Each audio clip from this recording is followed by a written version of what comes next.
The Great Gatsby by F. Scott Fitzgerald. Once again to Zelda. Then wear the gold hat, if that will move her. If you can bounce high, bounce for her too, till she cry, "Lover, gold-hatted, high-bouncing lover, I must have you." Thomas Park D'Invilliers. Chapter 1. In my younger and more vulnerable years, my father gave me some advice that I've been turning over in my mind ever since. Whenever you feel like criticizing anyone, he told me, just remember that all the people in this world haven't had the advantages that you've had. He didn't say any more, but we've always been unusually communicative in a reserved way, and I understood that he meant a great deal more than that.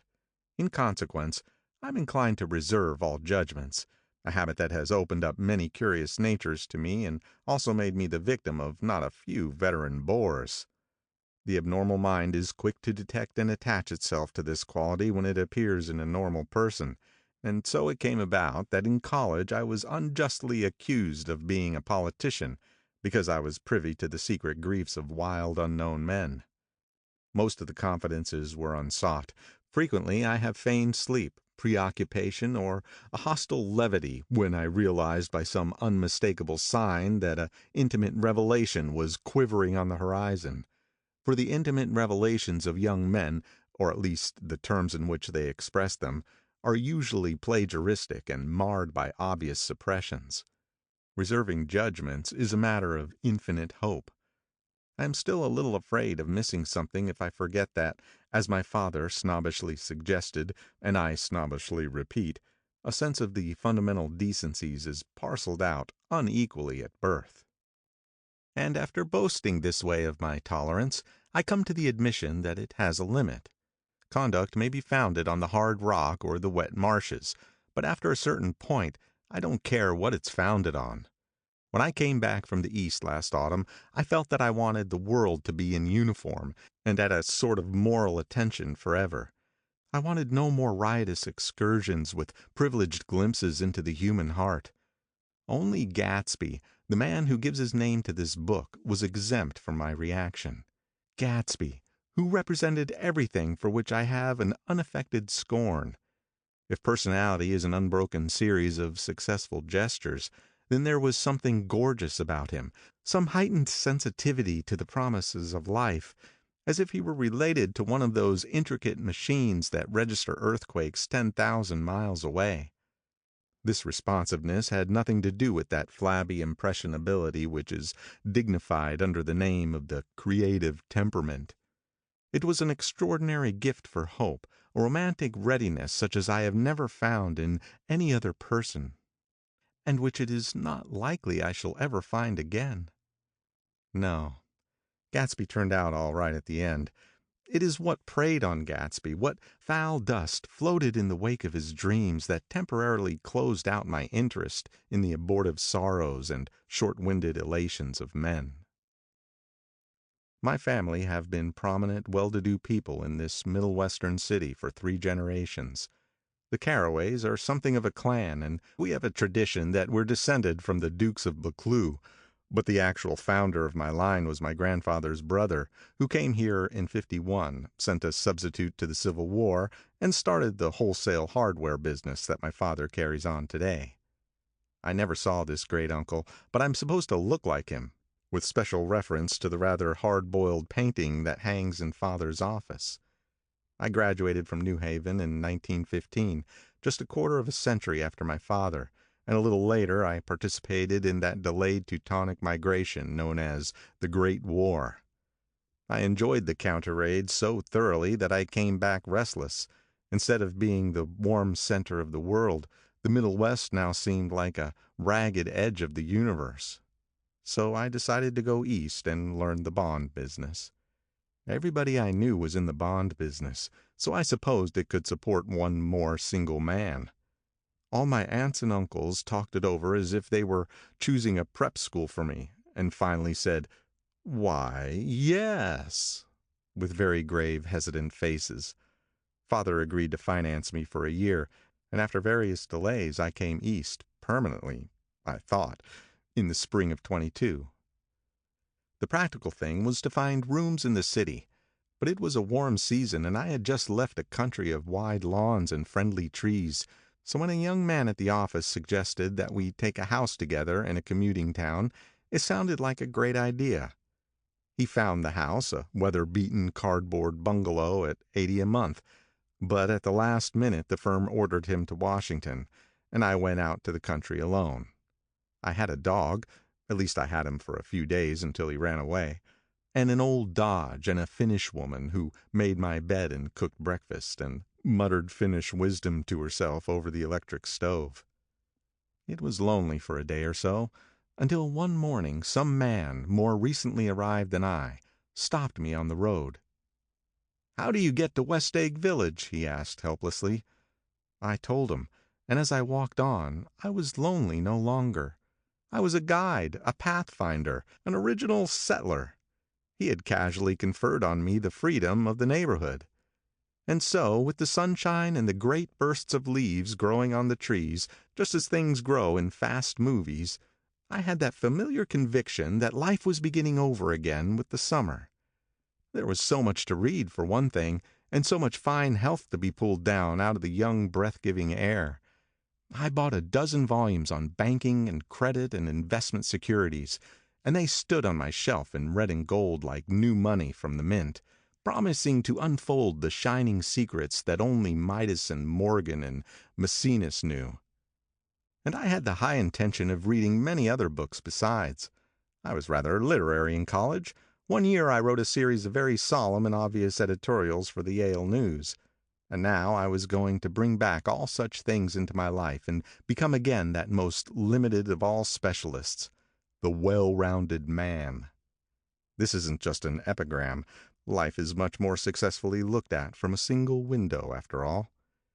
It was a matter of chance that I should have rented a house in one of the strangest communities in North America.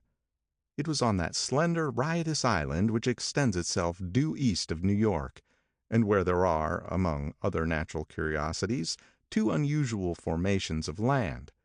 20 miles from the city, a pair of enormous eggs, identical in contour and separated only by a courtesy bay, jut out into the most domesticated body of salt water in the Western Hemisphere, the great wet barnyard of Long Island Sound. They are not perfect ovals, like the egg in the Columbus story. They are both crushed flat at the contact end, but their physical resemblance must be a source of perpetual wonder to the gulls that fly overhead. To the wingless, a more interesting phenomena is their dissimilarity in every particular, except shape and size. I lived at West Egg, the less fashionable of the two, though this is a most superficial tag to express the bizarre and not a little sinister contrast between them. My house was at the very tip of the egg, only 50 yards from the Sound, and squeezed between two huge places that rented for $12,000 or $15,000 a season. The one on my right was a colossal affair by any standard. It was a factual imitation of some Hôtel de Ville in Normandy, with a tower on one side spanking new under a thin beard of raw ivy, and a marble swimming pool, and more than 40 acres of lawn and garden. It was Gatsby's mansion, or rather, as I didn't know Mr. Gatsby, it was a mansion inhabited by a gentleman of that name.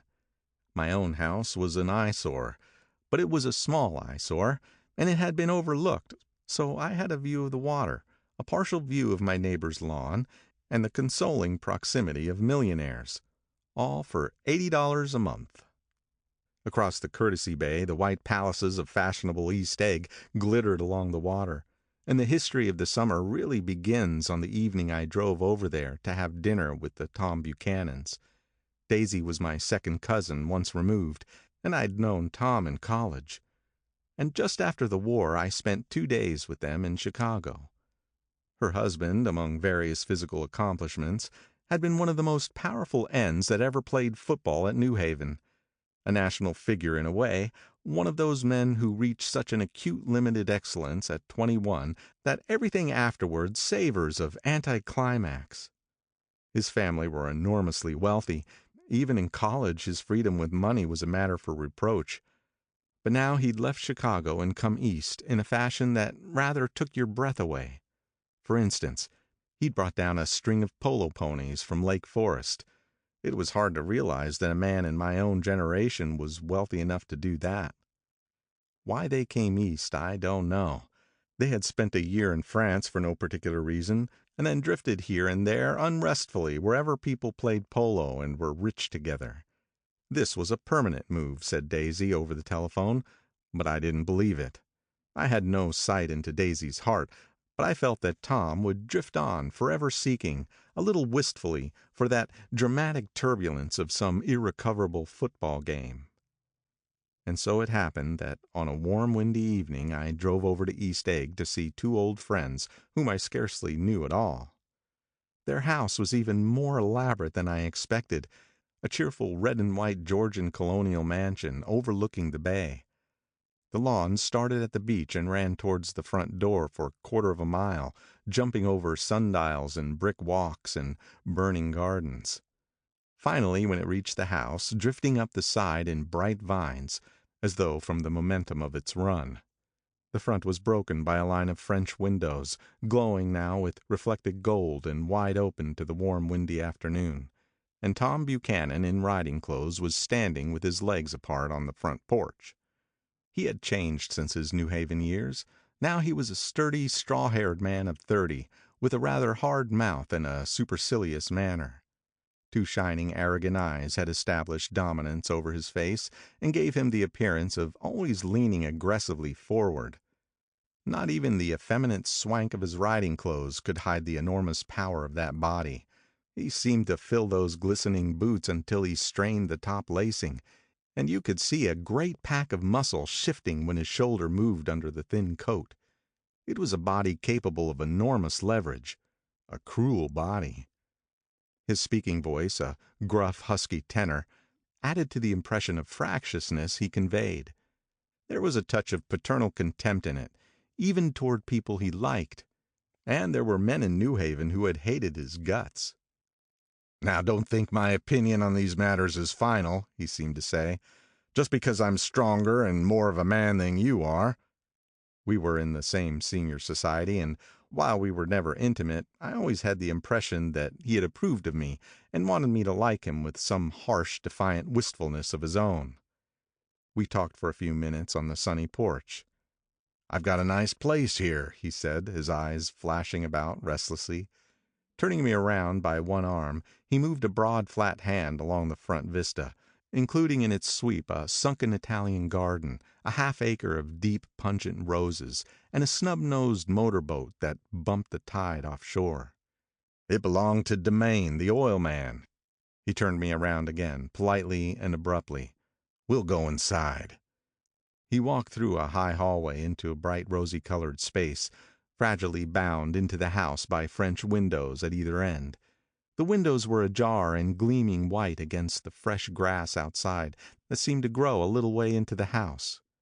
A breeze blew through the room, blew curtains in at one end and out the other like pale flags, twisting them up toward the frosted wedding cake of the ceiling, and then rippled over the wine-colored rug, making a shadow on it as wind does on the sea. The only completely stationary object in the room was an enormous couch on which two young women were buoyed up as though upon an anchored balloon. They were both in white, and their dresses were rippling and fluttering as if they had just been blown back in after a short flight around the house. I must have stood for a few moments listening to the wisp and snap of the curtains and the groan of a picture on the wall.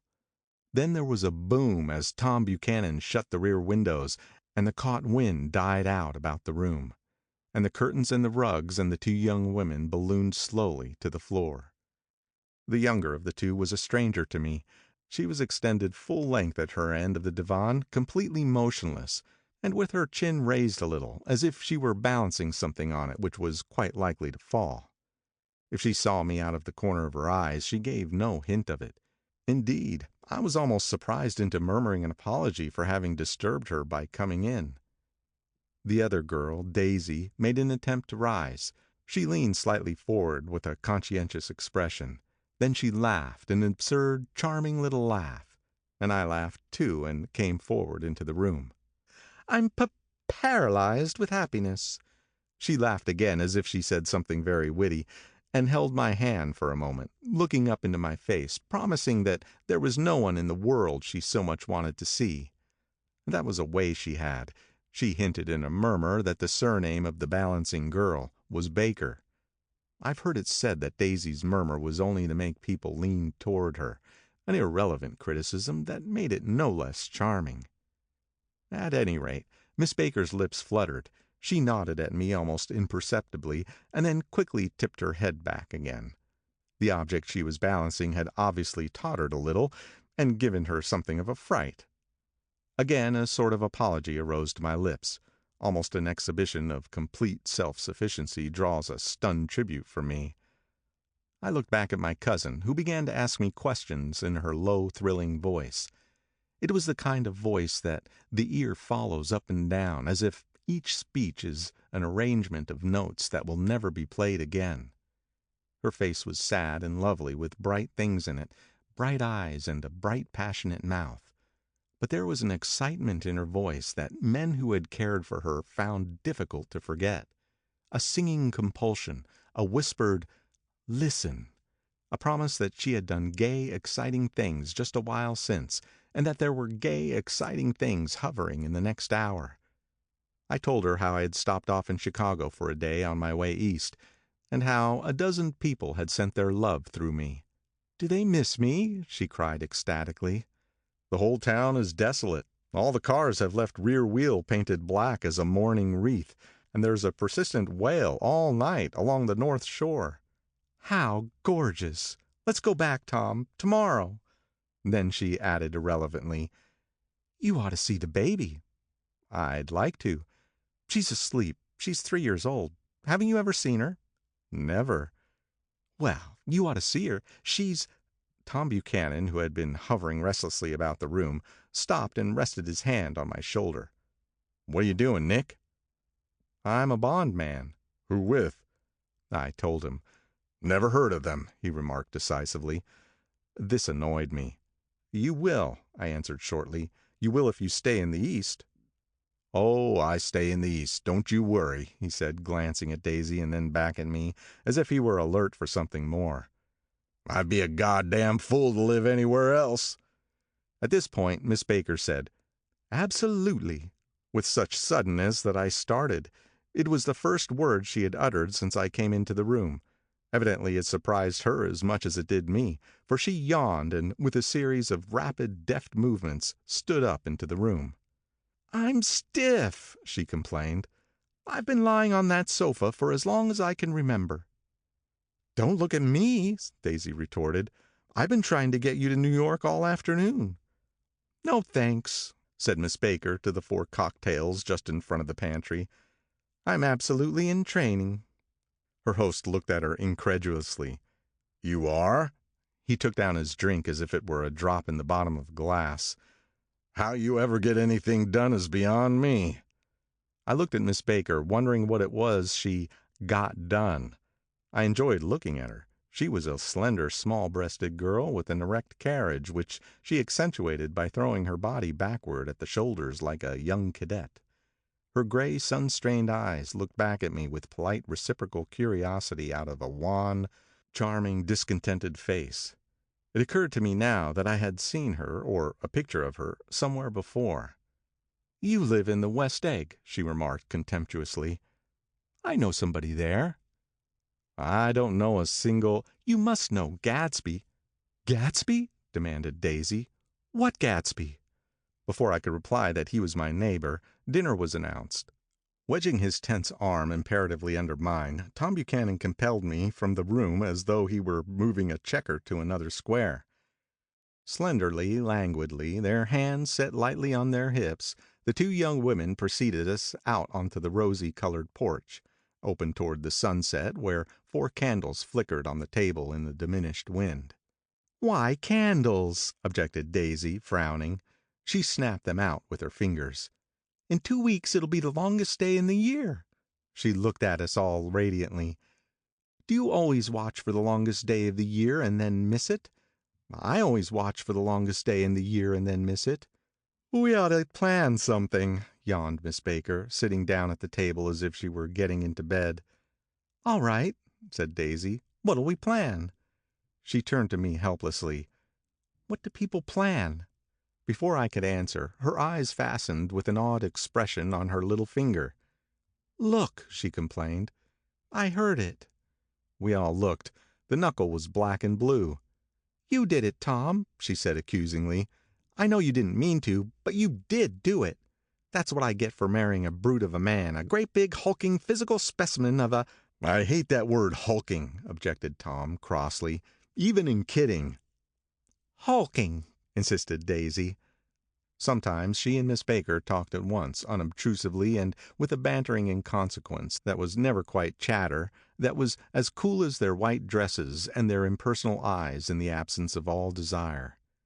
They were here and they accepted Tom and me, making only a polite, pleasant effort to entertain or to be entertained. They knew that presently dinner would be over, and a little later the evening too would be over and casually put away. It was sharply different from the West, where an evening was hurried from phase to phase toward its close, in a continually disappointed anticipation, or else in sheer nervous dread of the moment itself.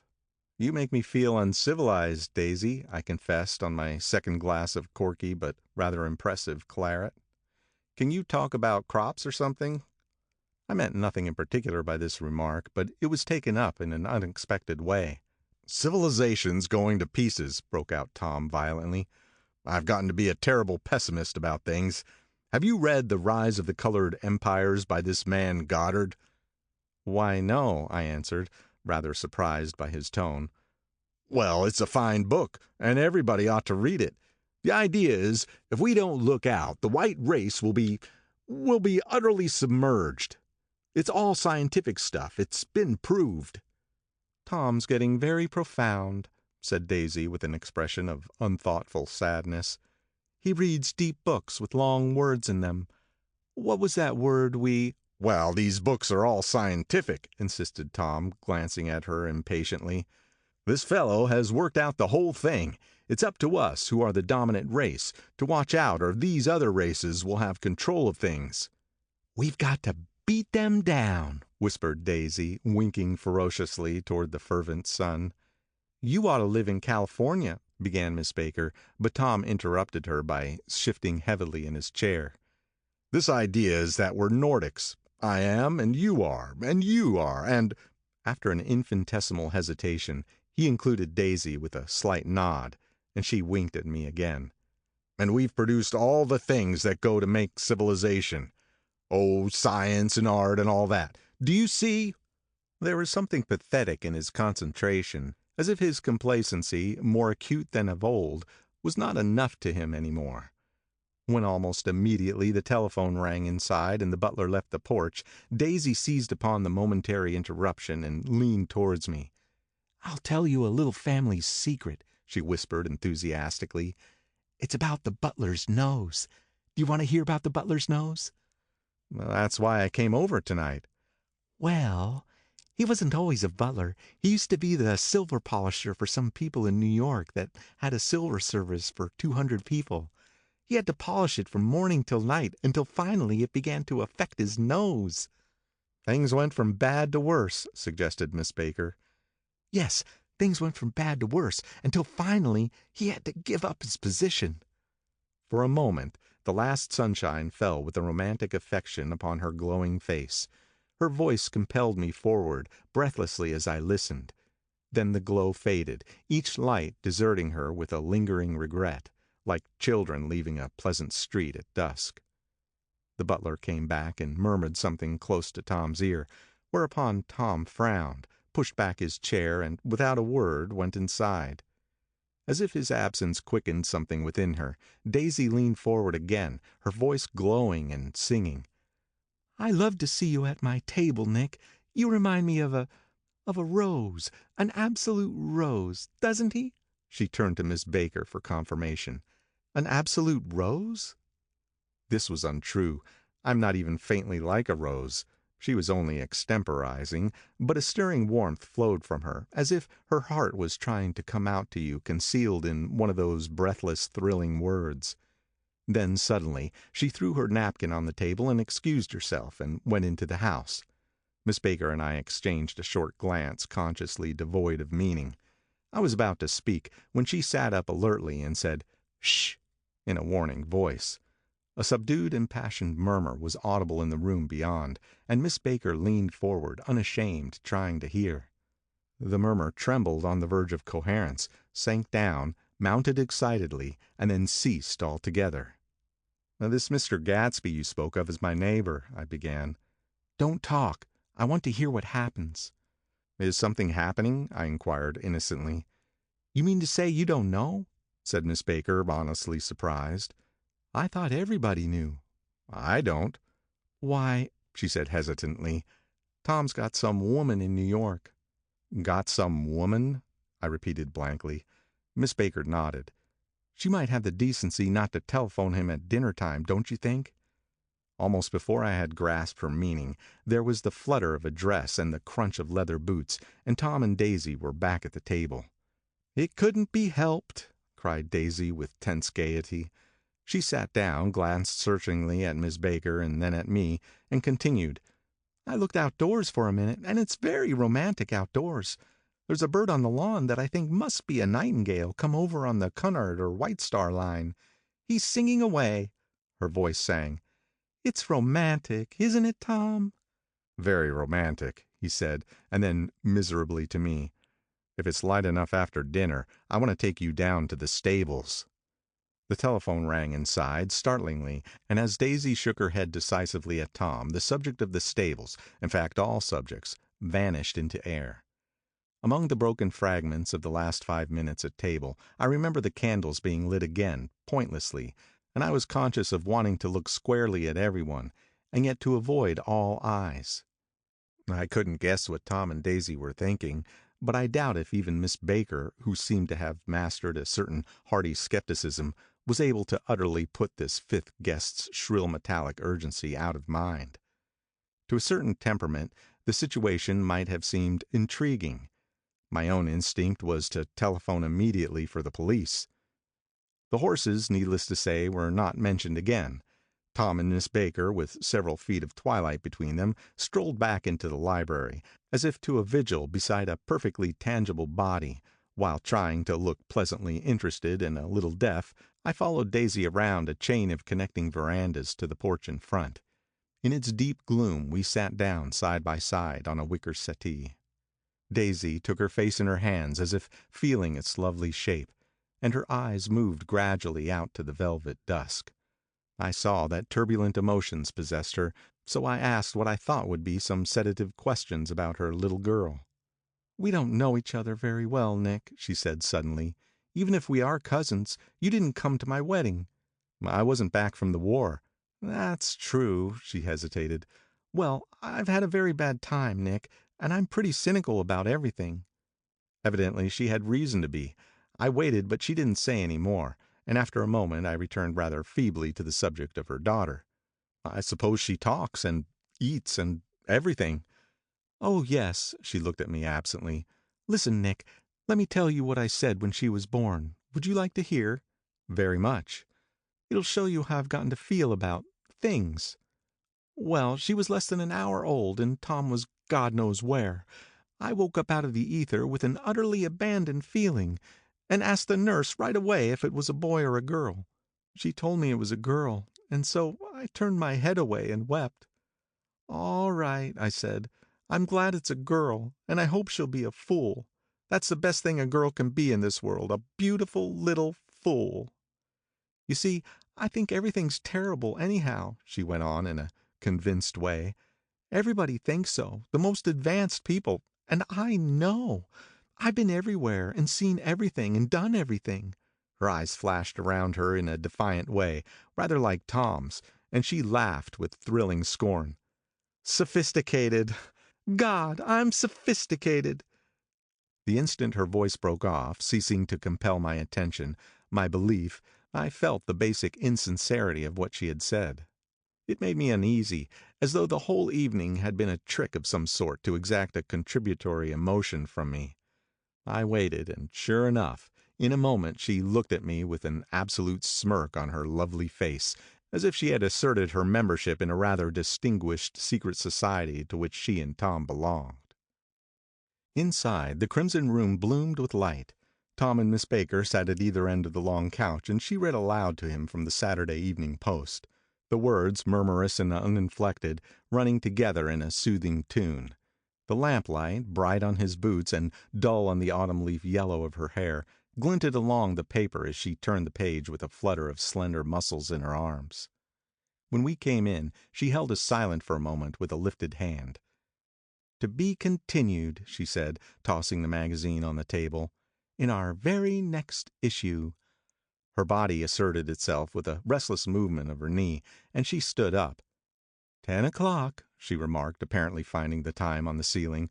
"Time for this good girl to go to bed." "Jordan's going to play in the tournament tomorrow," explained Daisy, "over at Westchester." "Oh, you're Jordan Baker."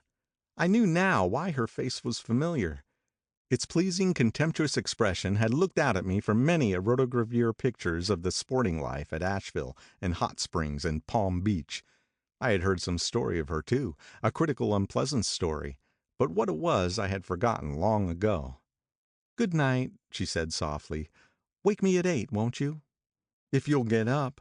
"I will. Good night, Mr. Carroway. See you anon." "Of course you will," confirmed Daisy. "In fact, I think I'll arrange a marriage. Come over often, Nick, and I'll sort of, fling you together.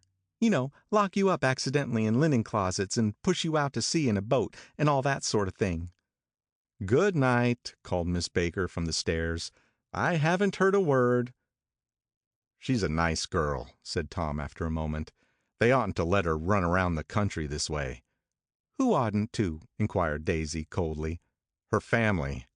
"Her family is one aunt about 1,000 years old. Besides, Nick's going to look after her, aren't you, Nick? She's going to spend lots of weekends out here this summer. I think the home influence will be very good for her." Daisy and Tom looked at each other for a moment in silence. "Is she from New York?" I asked quickly. "From Louisville. Our white girlhood was passed together there, our beautiful white—" "Did you give Nick a little heart-to-heart talk on the veranda?" demanded Tom suddenly. "Did I?" She looked at me. "I can't seem to remember, but I think we talked about the Nordic race. Yes, I'm sure we did. It sort of crept up on us, and first thing you know—" "Don't believe everything you hear, Nick," he advised me. I said lightly that I had heard nothing at all, and a few minutes later I got up to go home. They came to the door with me and stood side by side in a cheerful square of light. As I started my motor, Daisy peremptorily called, "Wait! I forgot to ask you something, and it's important. We heard you were engaged to a girl out west." "That's right," corroborated Tom kindly. "We heard that you were engaged." "It's a libel. I'm too poor." "But we heard it," insisted Daisy, surprising me by opening up again in a flower-like way. "We heard it from 3 people, so it must be true." Of course I knew what they were referring to, but I wasn't even vaguely engaged.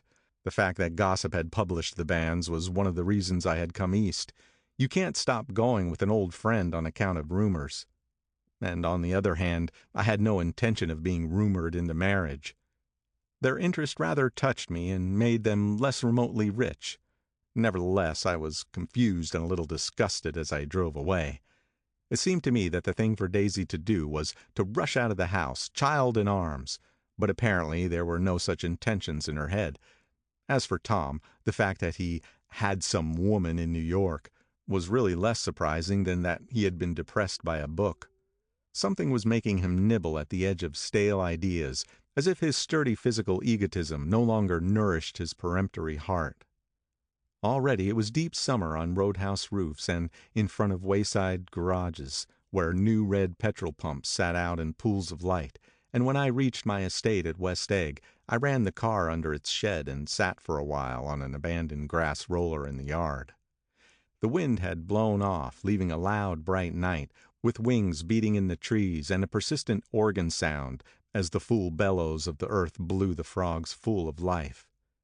The silhouette of a moving cat wavered across the moonlight, and turning my head to watch it, I saw that I was not alone. 50 feet away, a figure had emerged from the shadow of my neighbor's mansion, and was standing with his hands in his pockets, regarding the silver pepper of the stars. Something in his leisurely movements and the secure position of his feet upon the lawn suggested that it was Mr. Gatsby himself, come out to determine what share was his of our local heavens. I decided to call to him. Miss Baker had mentioned him at dinner, and that would do for an introduction. But I didn't call for him, for he gave a sudden intimation that he was content to be alone. He stretched out his arms toward the dark water in a curious way, and, far as I was from him, I could have sworn he was trembling. Involuntarily I glanced seaward, and distinguished nothing except a single green light, minute and far away, that might have been the end of a dock. When I looked once more for Gatsby, he had vanished, and I was alone again in the unquiet darkness. End of chapter 1.